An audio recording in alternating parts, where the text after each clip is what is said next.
Hello friend, मैं Shifali Jain 360 degree के digital platform में आपका स्वागत करती हूँ। आज मैं आपका जो अपना टॉपिक चल रहा था उसका नाम है वेक्टर, और वेक्टर के अंदर मैं स्टोक थ्योरम पढ़ाने जा रही हूँ। ठीक है, तो वेक्टर में क्या क्या चीजें लगेंगी वो मैंने आपको डिफाइन करी है। वेक्टर में आर वेक्टर की वैल्यू, यदि आर वेक्टर की यूज करनी है तो एक्स आई के, वाई जे के, जेड के फॉर्म में लेना। मॉड कैसे निकालते हैं? मॉड होता है root of x square plus y square z square. ये क्या डिजिट होती है? ये होता है आई जे के कोफिशिएंट। यहाँ पर एक्स है, यहाँ पर वाई और जेड, इनका स्क्वायर करना, ऐड करना, तो मॉड ऑफ वाई। ये मैंने फंक्शन की फॉर्म में डिफाइन करी है। ये फंक्शन ऑफ एफ टी का है तो f one t i cap, f two g j this form में डिफाइन है। तो इसका यदि मुझे मॉड निकालना है तो फंक्शन ऑफ आई के कोफिशिएंट का स्क्वायर, जे के स्क्वायर करना, ऐड करना और मॉड निकालना है तो इसकी किसकी वैल्यू आ जाएगी? मॉड ऑफ टी की। टाइप ऑफ क्वेश्चन की बात करते हैं तो टाइप ऑफ क्वेश्चन में अपन ने सबसे पहले पढ़ा था वेक्टर। डिफरेंशिएशन में अपन ने क्या क्या पढ़ा था? नॉर्मल इंट्रोडक्शन ऑफ वेक्टर पढ़ा था, प्रोडक्ट करना सीखा था, डिफरेंशिएशन ऑफ वेक्टर पढ़ा, ग्रेडियंट का डाइवर्जेंट कर्व निकालना सिखाया, वेक्टर इंटीग्रेशन पूरा कंप्लीट करा, लाइन इंटीग्रेशन की कुछ क्वेश्चन कराए थे, सरफेस वॉल्यूम की अपन ने करे थे। थ्योरम पे अपन आते हैं तो थ्योरम में मैं आपको गॉस डाइवर्जेंट थ्योरम कंप्लीट करा चुकी हूँ। आज मैं कराऊंगी स्टोक थ्योरम। ठीक है, अपना ये सेकेंड लास्ट टॉपिक रह गया है स्टोक थ्योरम। ठीक है, तो स्टोक थ्योरम क्या होता है, इसका स्टेटमेंट वो अपन पढ़ेंगे। इसमें कुछ प्रॉपर्टीज यूज होंगी वो मैं आपको पहले पढ़ाऊंगी। तो सबसे पहले वेक्टर इंटीग्रेशन कैसे करते थे अपन। जैसे मेरा फंक्शन है F T as a vector function है, F one T F two two F T three as a K I जे के कोफिशिएंट है। इसका मुझे इंटीग्रेशन करना है तो इंटीग्रेशन सिंबल होता है integration of F T D T. तो यहाँ पर रूल होता है आई जे के कोफिशिएंट में अलग अलग इंटीग्रेशन कर दो। जैसे यहाँ सिंबल लग जाएगा, यहाँ पर नॉर्मल इंटीग्रेशन बट अलग अलग फॉर्म में करना है। यहाँ पर आई जे के एज अ कॉन्स्टेंट वेरिएबल रहेंगे। कंडीशन या सम इंटीग्रल की बात करते हैं। Line integration, work, close integration होता है, क्लोज में सारे का निकालना पड़ता है। सरफेस इंटीग्रल भी अपन यूज कर रहे थे, गॉस डाइवर्जेंस में वॉल्यूम भी अपन यूज कर चुके हैं।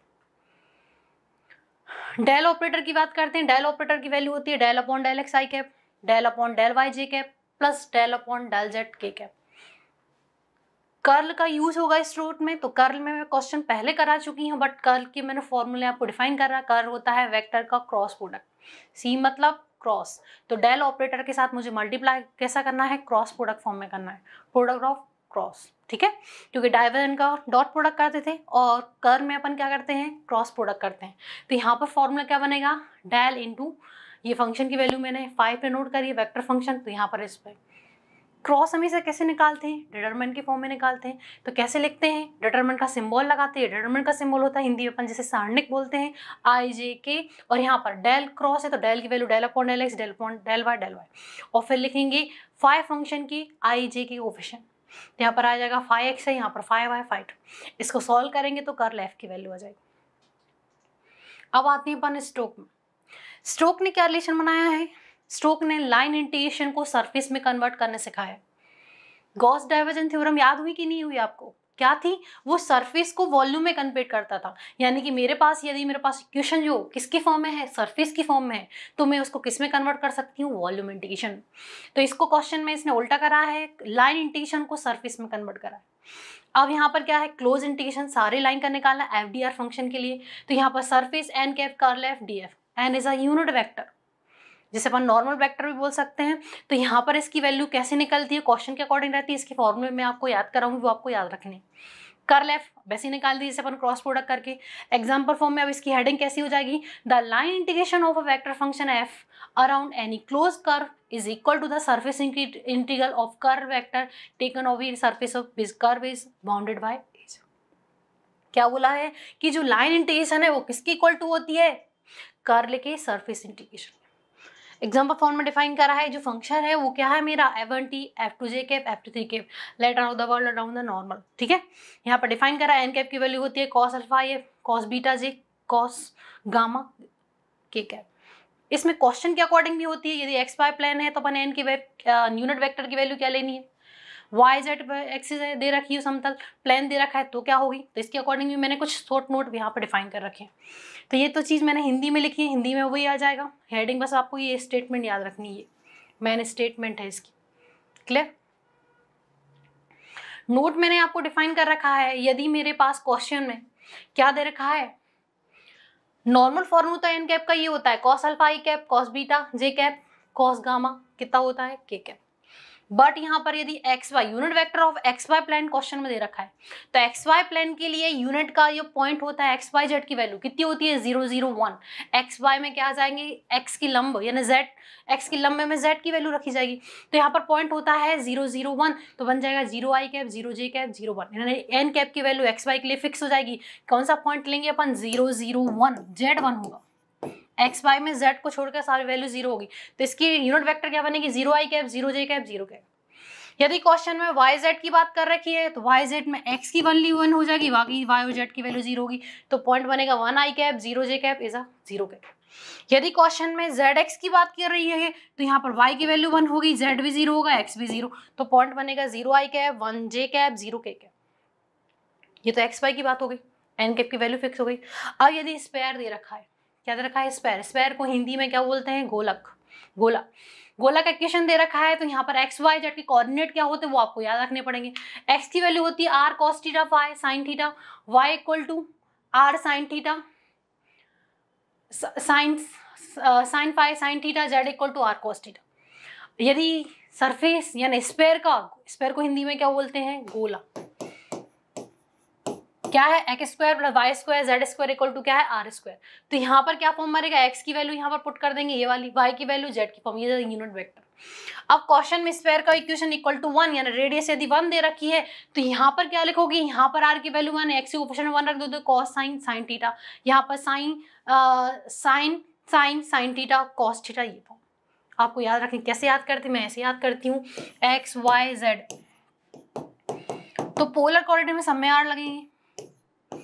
थीटा के लिए कोऑर्डिनेट डिफाइन कर रहे हैं तो आर कॉस थीटा और क्या होता था आर साइन थीटा। यदि मैं थीटा एंगल में रही तो एक्स की वैल्यू आर कॉस थीटा रखते थे यहाँ पर। अब कौन सा एंगल ले रहे हैं साइन ले रहे हैं तो इसके साथ कितना आ जाएगा कॉस साइन आ जाएगा, यहाँ आ जाएगा साइन साइन, ये क्लियर हो गई। अब मेरे पास थीटा एंगल भी है तो थीटा में सेपरेट करना है तो साइन थीटा इसके साथ भी ले जाएंगे और साइन थीटा इसके साथ भी ले जाएंगे तो यहाँ पर क्या बचेगा तुम्हारा, यहाँ पर बच जाएगा तुम्हारा कॉस थीटा। तो आप ट्रिक से याद कर सकते हो, क्लियर। तो इसके अकॉर्डिंग आपको याद रखना है कि यदि मेरा जो फंक्शन है वो किसका है स्पेयर का तो इसकी एन कैप की वैल्यू ही हो जाएगी। इन्हीं के बेस पे क्वेश्चन आते हैं, एक्स वाई का आता या तो स्पेयर का आता। अब ये दो फॉर्मूले एन कैप के याद रख लेना। क्वेश्चन करते हैं verify Stokes theorem for the function vector की वैल्यू है x square I cap plus X Y J cap integrated around the square and X Y plane वो दो side are along the line X equal to 0 Y equal to 0 X equal to A Y equal to A. यानी चार line की help से मेरा क्या बन रहा है स्क्वायर, उसका मुझे क्लोज इनके लाइनटेशन निकालना है और किसको वेरीफाई करना है स्ट्रोक की हेल्प से। हिंदी में लिखते हैं द स्ट्रोक का सत्यापन कीजिए जब f की वैल्यू ये है जहां c x y समतल में वर्ग की परिमाप है जिसकी भुजाएं रेखाओं x equal to 0 y equal to 0 x equal to a y equal to के अनुदेश। क्लियर हो गई। तो सबसे पहले लिखेंगे given that and show that. तो सबसे पहले लिख रही हूँ गिवन दैट। गिवन दैट में फंक्शन की वैल्यू गिवन है, क्या है function x square I cap y square j cap sorry x Y J cap.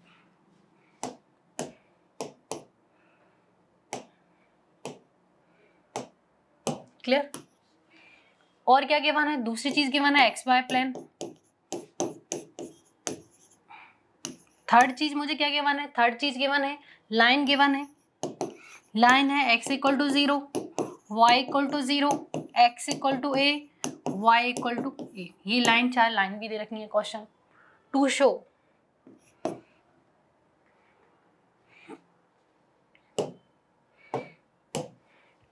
To show क्या करना है, वेरीफाई करना है, verify Stokes theorem. That is करके रिलेशन डिफाइन करते हैं close integration of F D R की जो वैल्यू है वो किसकी इक्वल टू बताएं surface integration of curl f n cap d s की इक्वल टू मुझे बताना है। यहाँ पर डाउट तो नहीं किसी को। तो सबसे पहले लिखेंगे नाउ वाई स्टोक थ्योरम।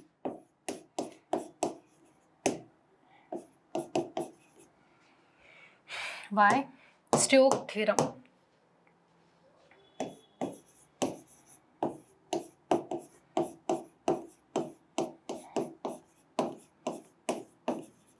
क्या होता है, close integration of F D R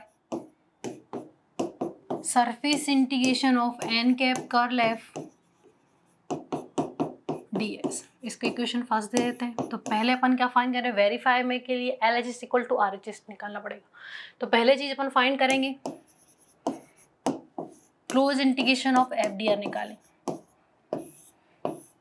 clear हो गई। तो इसके लिए कितनी लाइन दे रखी है, लाइन इंटीग्रेशन निकालना है। कितनी लाइन है, 4 लाइन दे रखी है। कितनी लाइन है, 4। यानी कि मुझे एफ डी आर निकालने के लिए 4 इंटीग्रेशन निकालने पड़ेंगे। 3 चारों को ऐड करेंगे तब उसका क्लोज इंटीग्रेशन निकलेगा। ठीक है। तो सबसे पहले इसके लिए that is close integration of F D R, ये मुझे फाइंड करना है। तो इसके लिए एक डायग्राम लगेगा, वो डायग्राम डिफाइन कर रहे हैं।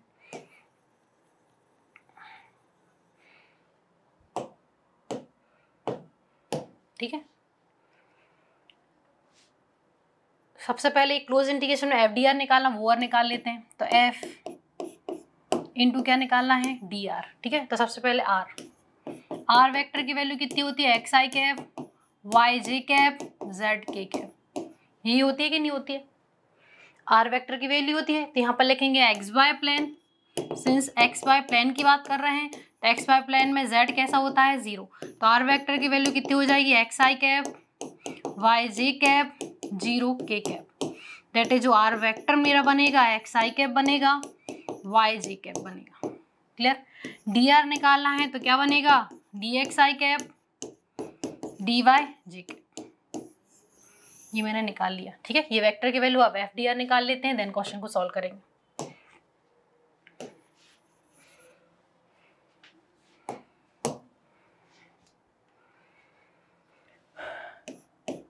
एफ इंटू डी आर में निकाल रही हूँ। तो एफ की वैल्यू कितनी थी, एक्स स्क्वायर आई कैप, एक्स वाई जे कैप। और इसकी वैल्यू निकाली अपन ने, X D X I cap, D R J cap.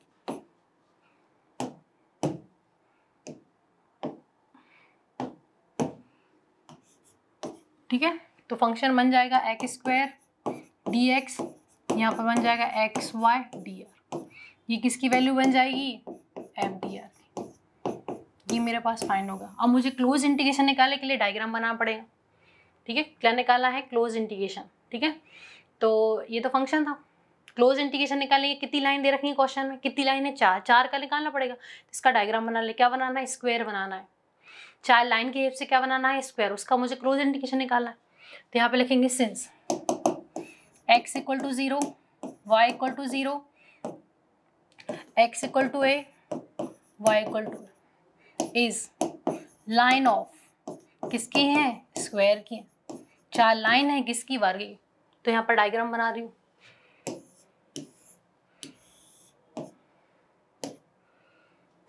थोड़ा नीचे कर लेते हैं उसको।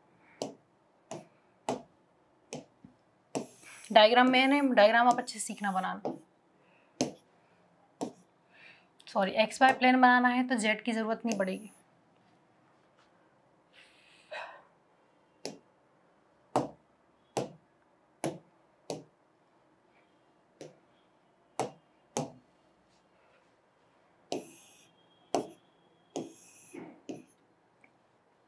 ये अपनी कौन सी होती है, एक्स एक्सिस होती है। ये कौन सी होती है, वाई एक्सिस। क्लियर, दोनों पॉजिटिव है। ठीक है। तो पहले अपन को पॉइंट बनाने पड़ेंगे, लाइन के डिफाइन करना है। तो x 0 पॉइंट तो ये हो जाएगा। क्लियर। अब x कितने पॉइंट पे जा रहा है, x 0 है और x कितना है, a। तो a पॉइंट यहाँ ले लेते हैं, ये अपना a हो गया। क्लियर। फिर क्या है, y इक्वल टू a है तो y इक्वल टू a हो गया। ठीक है। क्लियर हो गई। अब इसको आगे बढ़ा रहे हैं तो ये लाइन आगे बढ़ेगी और ये लाइन आगे बढ़ेगी। तो इस पॉइंट का नाम क्या हो जाएगा, ए पॉइंट हो जाएगा। ए एक्स ए है तो वाई कितना है, 0। वाई ए है तो एक्स कितना हो जाएगा, 0। ये बनानी है। ये पॉइंट का नाम क्या हो जाएगा, 0 0। तो ये पॉइंट कहाँ से बना है, इनको देख के मैंने। क्लियर। अब लाइन का नाम देना है तो यहाँ पर लाइन का नाम दे देते हैं।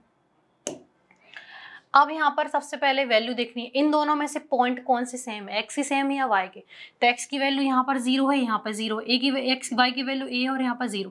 तो एक्स एक्स वैल्यू कैसी है मेरी, सेम है। तो ये कौन सी लाइन हो जाएगी, एक्स इक्वल टू 0 वाली लाइन हो जाएगी। क्लियर। अब यहाँ पे देखें कौन सी वैल्यू सेम है, इन दोनों में कौन सी वैल्यू सेम है, एक्स ए है और यहाँ पे 0 है, y की वैल्यू सेम है ना, y इक्वल टू 0 वाली लाइन, जो वैल्यू सेम होती है वो लाइन कहलाती है। ये लाइन कौन सी हो जाएगी, ये बन जाएगी x equal to a line, यहाँ पर y वाली वैल्यू सेम है तो y equal to a. Clear हो गई। सेम पॉइंट देना, इन दोनों पेयर में कौन सी वैल्यू सेम है, x एक्सिस सेम तो x इक्वल टू 0 ए वाली लाइन, यहाँ पर किसकी वैल्यू सेम है, x y की value same, y equal to 0 line हो गई, यहाँ पर किसकी वैल्यू सेम है, a की सेम है यानी x इक्वल टू एक पॉइंट कहलाई, यहाँ पर y फॉर्म होगी। अब डायरेक्शन देना है तो x इक्वल टू 0 से स्टार्ट हो रहा था तो डायरेक्शन अपन दे देते हैं, यहाँ पर इसको नाम देते हैं C1, इसको नाम देते हैं C2, C3, इसको नाम दे देते हैं C4। क्लियर। अब मुझे क्लोज इंटीग्रेशन इस स्क्वायर का निकालना, स्क्वायर का निकालना, किसका निकालना है, स्क्वायर का। ठीक है, तो नाउ क्लोज इंटीग्रेशन किसका निकालना था, FDR का निकालना था। तो अपनी कितनी क्लोज इंटीग्रेशन के लिए कितनी लाइन की जरूरत पड़ेगी, 4 लाइन के लिए, यानी ये पार्ट 4 में क्लोज इंटीग्रेशन ऑफ निकालने के लिए C1 का निकालेंगे, इस लाइन का इंटीग्रेशन निकालेंगे C1 का, फिर किसका निकालेंगे, C2 लाइन के लिए निकालेंगे, फिर किसके लिए निकालेंगे, C3 के लिए निकालेंगे, फिर किसके लिए निकालेंगे, C4 के लिए, और सबको ऐड करेंगे तो किसकी वैल्यू आ जाएगी, क्लोज इंटीग्रेशन F, यानी इस पूरे लाइन को कंपेयर करेंगे तो टोटल की वैल्यू आ जाएगी। यहाँ पे डाउट तो नहीं किसी को। आओ इसको इक्वेशन दे देते हैं अपन सेकंड, इसमें सारी वैल्यू रख के क्वेश्चन को सॉल्व करेंगे। क्लोज इंटीग्रेशन समझना है, इसे क्वेश्चन के अकॉर्डिंग सॉल्व है, क्वेश्चन में गिवन था लाइन। अब सबसे पहले इस लाइन का मैं इंटीग्रेशन निकालनी हो तो लिखा रही हूँ, फॉर C1 के लिए निकाला, मैंने डायग्राम साइड में हर जगह बना रखा है जिससे बार बार देखना ना पड़े। क्लियर, डायग्राम वही है जो यहाँ पर डिफाइन कर रखा था। तो सबसे पहले C1 कौन सी लाइन है, C1 का नाम है x इक्वल टू 0 वाली लाइन है। कौन सी लाइन है, x इक्वल टू 0, तो dx कितना हो जाएगा, 0 हो जाएगा। x है नहीं तो लिमिट किसकी रखी जाएगी, x टर्म है नहीं तो लिमिट किसकी रखी जाएगी, ऑफ किसकी रखोगे, y की। जस्ट अपोजिट, x की वैल्यू 0 है तो यहाँ पर dx 0 यानी y की लिमिट रखी जाएगी। y की लिमिट कैसे रखोगे, डायरेक्शन ऐसा जा रहा है तो a से कितनी हो जाएगी, 0। पॉइंट y की देखनी है, y की लिमिट, तो पॉइंट a से कहाँ जाएगी, 0, डायरेक्शन ऐसा जा रहा है तो a से लिमिट कितनी हो जाएगी, और लिमिट ऑफ y कितनी हो जाएगी, 0 टू a। यहाँ पे डाउट तो नहीं किसी को। तो क्लोज इंटीग्रेशन ऑफ क्या निकाल रहे थे, C1, सॉरी FDR निकाल रहे थे। क्लोज सिंबल नहीं लगेगा, C1 एक लाइन क्लोज नहीं है वो। ठीक है, C1 लिमिट क्वेश्चन के अकॉर्डिंग देखेंगे, x की रखनी है, y की रखनी है। तो FDR की वैल्यू अपन ने कितनी निकाली थी, x square dx xy dy। Clear. अब यहाँ पे वैल्यू पुट कर रहे हैं, x इक्वल टू कितना है, 0, और dx भी कितना है, 0। तो यहाँ पे कितना आ जाएगा, C1, यहाँ पर ये हो जाएगा 0, पहले टर्म में 0 y dy। तो यहाँ पे कितना आ जाएगा, 0 प्लस 0, आंसर कितना आ जाएगा, 0। यानी कि C1 की वैल्यू मुझे कितनी निकल गई है, 0 फाइंड हो गई। ये समझ में आया। इस क्वेश्चन में इस लाइन का इंटीग्रेशन निकाला था, क्वेश्चन में गिवन था, लाइन का नाम क्या है, x इक्वल टू 0 लाइन। तो इसका डिफरेंशिएशन करोगे, dx की वैल्यू कितनी आ जाएगी, 0, यानी लिमिट y की रखी जाएगी। तो y की लिमिट पेयर के अकॉर्डिंग देखिए, डायरेक्शन ऐसा, y का वैल्यू ये और ये, तो a से कहाँ जा रही, 0, तो लिमिट रखी जाएगी, सॉरी a से 0 रखी जाएगी, उल्टी रख दी मैंने, कितनी रखी जाएगी, a टू 0। क्लियर। इस फंक्शन को सॉल्व करना था, FDR की वैल्यू रख दी। FDR की वैल्यू कितनी निकाली अपन ने, FDR की वैल्यू मैंने अपन को स्टार्टिंग में निकाली थी। FDR कितना था, डॉट प्रोडक्ट करके दिखाया था मैंने, ये यहाँ पर dr निकाला था, फिर f इंटू dr निकाला था, तो इसकी वैल्यू थी x स्क्वायर dx। ये वैल्यू मैंने इसमें पुट करी है इसको यूज करने के लिए। पहले इस इंटीग्रेशन को सॉल्व करा है तो इंटीग्रेशन कुछ बचा ही नहीं, तो आंसर कितना आ गया, 0। तो अपनी फर्स्ट लाइन ऑफ C1 का नाम क्या है, x इक्वल टू 0 का अपन ने इंटीग्रेशन फाइंड कर लिया। अब किसके लिए निकालेंगे, C2 के लिए निकालेंगे। C2 लाइन का नाम क्या है, y इक्वल टू 0। ठीक है, y 0 यानी x की लिमिट रखी जाएगी। ठीक है, तो अब निकालते हैं C2 का नाम क्या है, y इक्वल टू 0 लाइन। ये लिखना जरूरी है, क्वेश्चन में डायग्राम बनेगा तभी आप क्वेश्चन सॉल्व कर सकते हो। ठीक है, तो y इक्वल टू 0 लाइन है इसका नाम, तो dy कितना हो जाएगा, 0, y टर्म बचेगी नहीं, तो लिमिट रखी जाएगी x की। जो टर्म 0 उसकी लिमिट नहीं रखी जाएगी। यहाँ कौन सी टर्म 0 हो गई, y टर्म, तो लिमिट किसकी रखी जाएगी, लिमिट ऑफ किसकी रखोगे, x की।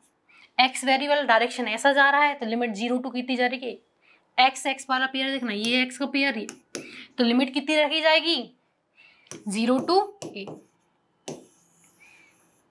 तो अब क्वेश्चन में फिर निकालते हैं, C2 FDR निकालना है। FDR की वैल्यू फिर रख देते हैं, यहाँ जाएगा C2, FDR की वैल्यू है x square dx xy dy, तो यहाँ पर बचेगा x स्क्वायर dx, यहाँ पर पुट कर रहे हैं, put y equal to 0 and dy equal to कितना रख रहे हैं 0, y इक्वल टू 0 तो dy 0 पुट कर रहे हैं, तो ये टर्म पूरी कितनी हो जाएगी 0, ये भी 0, तो ये बचेगा C2 कितना बचेगा x स्क्वायर dx। क्लियर हो गई। अब लिमिट किसकी रखनी है, पूरा फंक्शन x की फॉर्म में ही है, किसकी फॉर्म में है x की फॉर्म में, तो x की लिमिट कितनी दे रखी है, लिमिट पुट डाउन करेंगे 0 टू कितनी डालनी a x square dx। C2 में लिमिट डालनी है किसके रिस्पेक्ट में कर रहा है x की, तो x की लिमिट कितनी डालनी है 0 टू a, इसको देख के अपन ने डायरेक्शन ऐसा था तो 0 टू a चलेगी। सॉल्व कर लेंगे, x स्क्वायर कंडीशन कितना होता है x³ 3, अपर लिमिट डालनी है और माइनस लोअर, तो अपर वैल्यू कितनी है इसकी a, तो फंक्शन कितना हो जाएगा a³ माइनस 0³ 3। क्लियर हो गई। तो C2 FDR की वैल्यू मुझे कितनी मिल गई है, कितनी मिली है a³3, ये अपनी C2 की वैल्यू आ गई। क्लियर हो गई। अब अपन निकालेंगे C3 के लिए। C3 का नाम क्या है, C3 मेरा ऐसा जा रहा है, डायरेक्शन ऐसा है, x इक्वल टू क्या लाना है, x की वैल्यू कितनी रखनी है a नाम है, तो dx कितना हो जाएगा 0, dx टर्म 0 है तो फिर लिमिट किसकी रखी जाएगी y की रखी जाएगी। y की लिमिट देख लो, y पॉइंट मेरा ये है, y पेयर, और ये डायरेक्शन कैसा जा रहा है, ऐसा डायरेक्शन जा रहा है, तो लिमिट भी 0 टू a, और ये डायरेक्शन ऐसा था जैसे इसमें था तो अपन ने a से 0 ली थी, डायरेक्शन अकॉर्डिंग लिमिट ले रहे हैं, तो डायरेक्शन मेरी इस टर्म से यहाँ जा रही तो 0 टू कहाँ जाएगी a, तो लिमिट कितनी रखी जाएगी 0 टू a। यहाँ पर किसी को डाउट तो नहीं है। फिर निकालेंगे इसमें C3 FDR निकाल रहे हैं अपन, तो यहाँ पर कितना आएगा C3 FDR की वैल्यू है x square dx xy dy, तो यहाँ पर पुट कर रहे हैं, पुट x की वैल्यू मुझे कितनी रखनी है a, ठीक है, कब रखनी है जब y में टर्म में यूज है ना, मैंने अपना जो प्रीवियस क्वेश्चन करे थे अपन, जब x का इंटीग्रेशन करते तो y x की वैल्यू y की फॉर्म में रिप्लेस करते थे, एंड dx कितना रखना है 0, तो यहाँ पर कितना आ जाएगा C3 x स्क्वायर dx, इस वाले y वाले टर्म में रखनी है तो a यहाँ पर कितनी आ जाएगी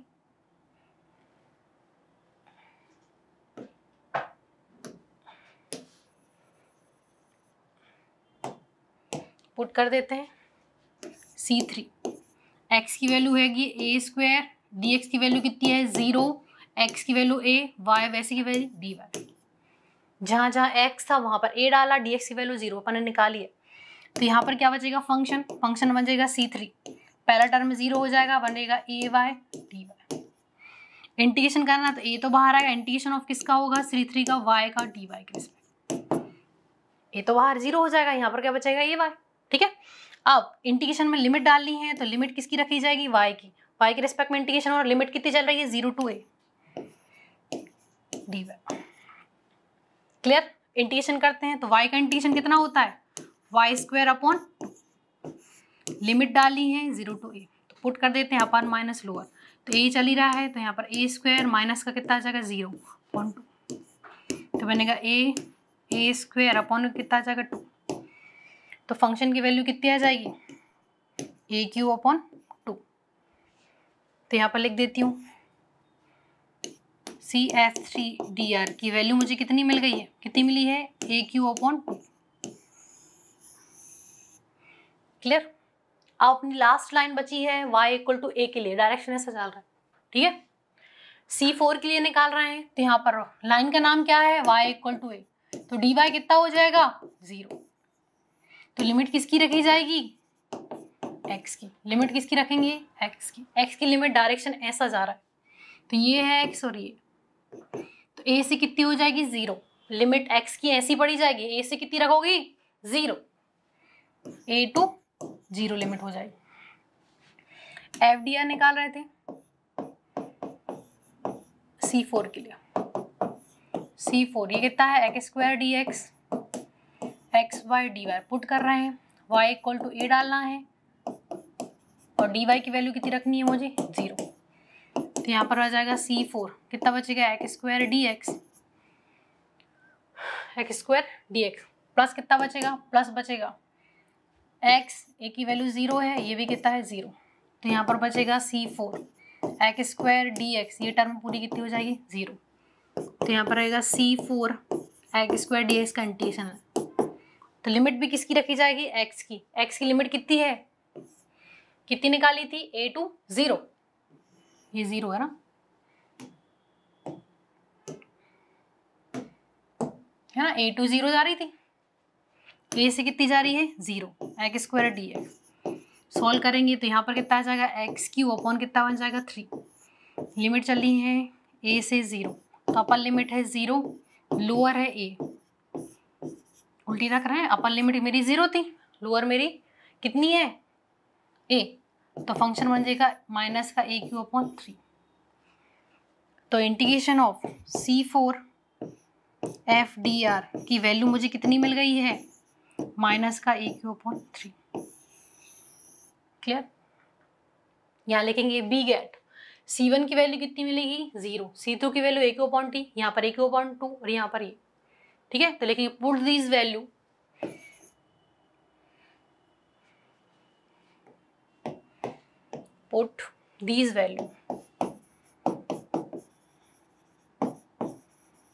इन इक्वेशन किस में डालनी है, सेकंड इक्वेशन थी अपने पास, क्लोज इंटीग्रेशन FDR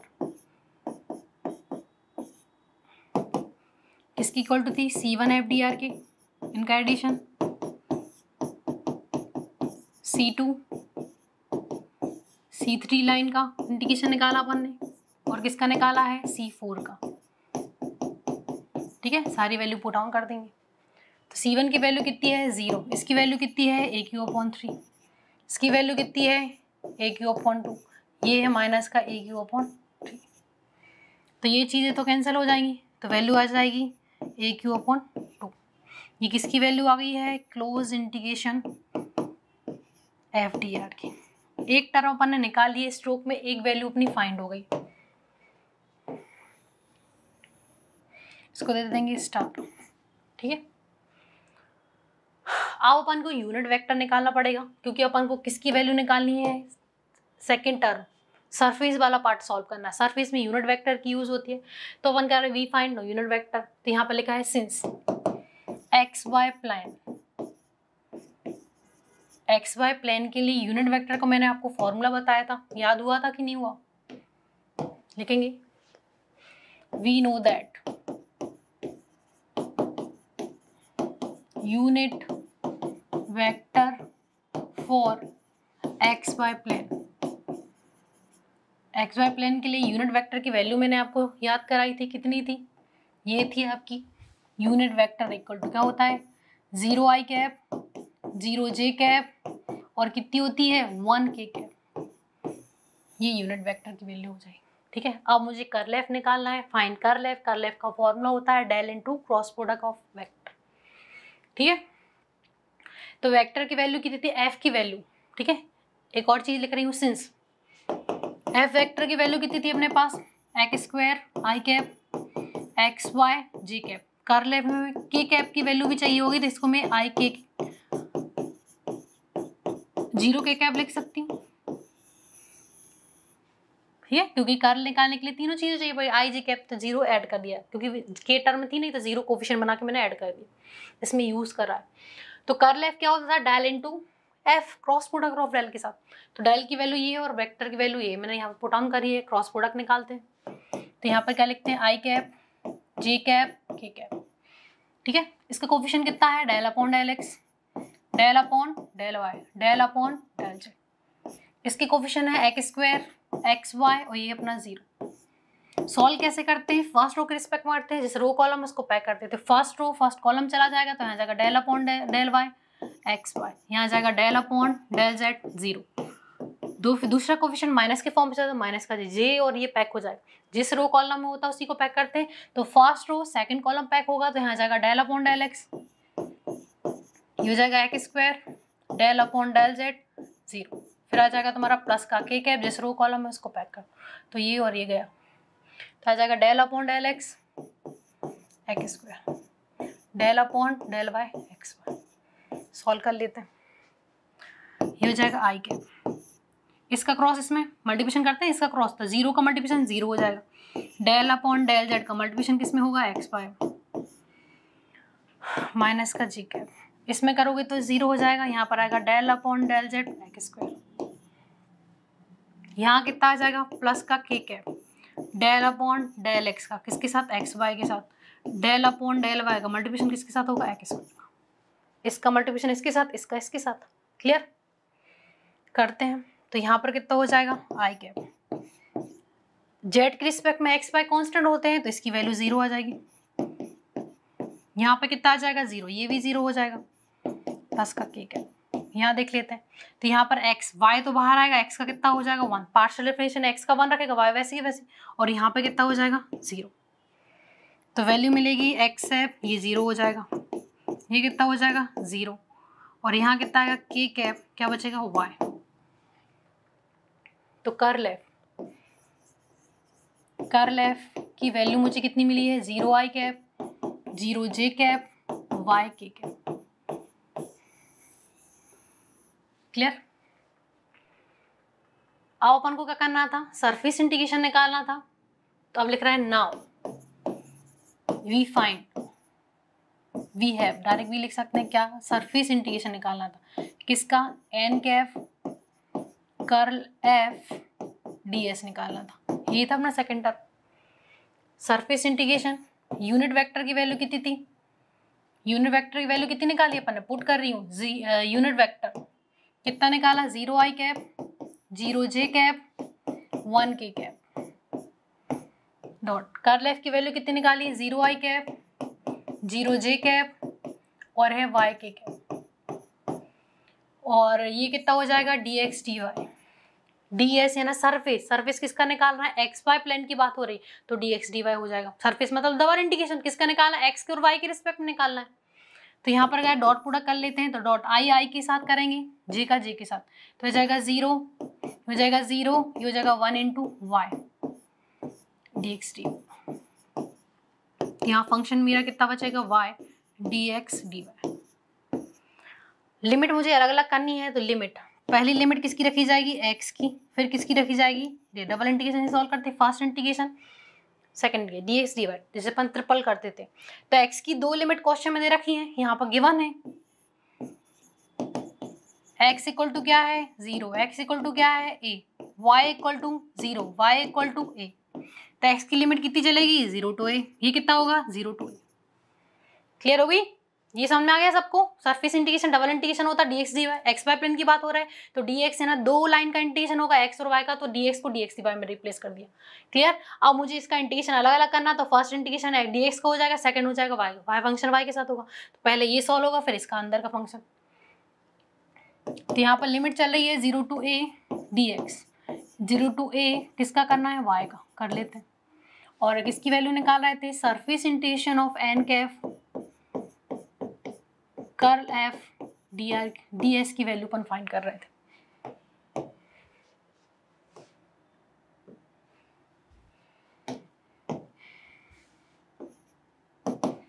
तो यहाँ पर कितना आ जाएगा 0 टू ए डी एक्स, ये हो जाएगा x square upon 2, 0 to a, upper lower limit put on करेंगे, तो किसके रिस्पेक्ट में कर रहा है वाई, वाई की जगह अपर लिमिट ए रखी जाएगी माइनस करके लोअर, तो ये बन जाएगा ए स्क्वायर माइनस का 0 स्क्वायर अपॉन में 2, तो हो जाएगा 0 to A D x, function बचेगा ए स्क्वायर अपॉन 2, ये जो कॉन्स्टेंट है इसको बाहर निकालेंगे, इंटीग्रेशन ऑफ किसका होगा 0 टू ए डी एक्स, कुछ नहीं यानी 1 फंक्शन है, 1 का इंटीग्रेशन कितना होता है एक्स, अपर लोअर लिमिट डाल देंगे 0 टू ए, ठीक है। तो यहाँ पर फंक्शन बचेगा ए स्क्वायर अपॉन 2 चल रहा था, तो हो जाएगा ए माइनस 0, तो हो जाएगा ए स्क्वायर अपॉन 2, तो इंटू में क्या बचेगा ए, तो कर्ल एफ की वैल्यू कितनी आ जाएगी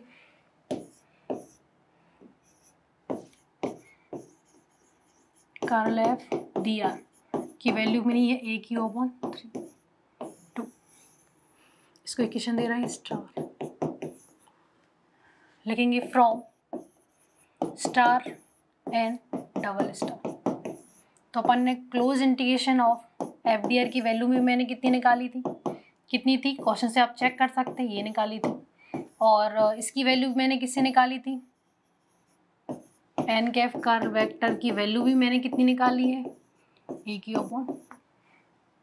तो दोनों वैल्यू कैसी आ रही है सेम, तो यहाँ पे आ जाएगा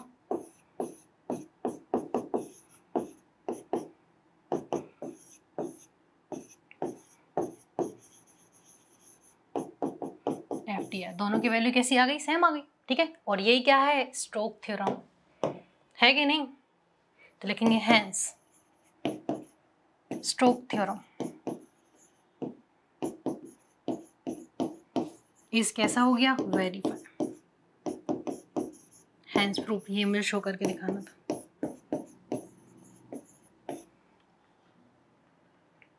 तो आज मैंने आपको स्टोक थ्योरम का एक क्वेश्चन वेरीफाई जो एग्जाम्पल में डायग्राम के थ्रू बनता है, इसकी नेक्स्ट क्वेश्चन के लिए आपको हमारी ऐप जिसका नाम 360 डिग्री कोचिंग इंस्टीट्यूट है उसको प्ले स्टोर पर जाकर डाउनलोड करना पड़ेगा, क्योंकि उसी की हेल्प से हम इसके आगे की क्लासेस प्रोवाइड कराते हैं और ऑनलाइन क्लासेस भी प्रोवाइड कराते हैं।